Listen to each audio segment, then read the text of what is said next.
டேட்டாவை கொண்டு போய் சேர்க்கணும். ஏன்னா இந்த அமெரிக்காவில் ஒரு கட்டத்தில் எல்லாரும் வந்து இங்கிலாந்து மேலே ரொம்ப விசுவாசமாக இருந்தாங்க. ராமசாமி பக்தர்கள்லாம் சொல்லுவாங்கல்ல, வெள்ளைக்காரன் மட்டும் இல்லைன்னாட்டு, அந்த கும்பலில் தான் அவங்களும் இருந்தாங்க. அப்போ தாமஸ் பெயின் வந்துட்டு காமன் சென்ஸ்னு ஒரு புத்தகம் எழுதுறாரு. அதில் வந்து அவர் கேட்குறாரு, இங்கிலாந்துன்றது ஒரு சின்ன நாடு, அமெரிக்கான்றது ஒரு கண்டம், ஒரு சின்ன நாட்டுக்கு எதுக்கு ஒரு கண்டம் வந்துட்டு உழைக்கணும் அப்படின்னு ஒரு கேள்வி கேட்குறாரு. அதுக்கு பின்னாடி வந்துட்டு இவங்க இருக்கக்கூடிய மாநிலங்களோட உரிமையை பறிக்கணும்னு சொல்லிட்டு இங்கிலாந்து முடிவு பண்ணுது. பெஞ்சமின் பிராங்க்லின் வந்துட்டு இங்கே இருக்கிறவங்களுக்கு போஸ்ட் மாஸ்டராக போறாரு, காலனி போஸ்ட் மாஸ்டராக போறாரு.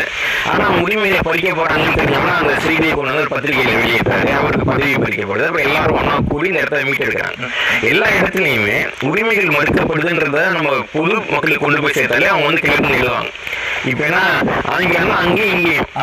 இப்போ வந்து நீங்க மாகாணமா பிரிஞ்சுக்கிறாங்க, ஒன்று ஒரு மாநிலம்ன்றாங்க, என் மாநிலத்துக்கு ஒரு சட்டம் உன் மாநிலத்துக்கு ஒரு சட்டம்ன்றாங்க, எனக்கு ஒரு எல்லை உனக்கு ஒரு எல்லைன்றாங்க, ஆட்கள் பிரிச்சுக்கிறாங்க. ரெண்டு பேருக்கும் ஒரே டைம் தானே, ஒரே